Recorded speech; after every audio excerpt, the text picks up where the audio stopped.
অত্যন্ত শ্রেষ্ঠ একটা কথা আছে, যদি একটা দরজা বন্ধ হয় তাহলে ঈশ্বর নিজে আমাদের জন্য আরেকটা দরজা খুলে দেন।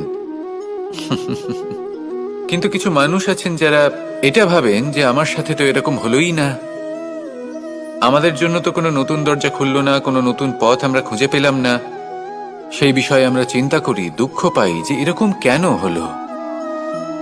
কখনো কখনো নতুন দরজা উন্মুক্ত হয়, কিন্তু পুরনো যে বন্ধ দরজা আছে তার সামনেই আমরা দুঃখী হয়ে বসে থাকি, আর এমন ভাবে বসে থাকি যে নতুন দরজার দিকে আমাদের চোখই যায় না।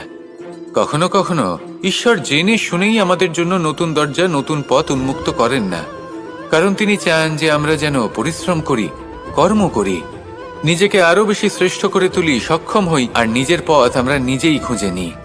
কখনো কখনো এমনও হয় যে ঈশ্বর চান যে আমরা যেন সেই পথে চলতে শুরু করে দিই। ভবিষ্যতে গিয়ে ঈশ্বর আমাদের সবকিছুই প্রদান করেন।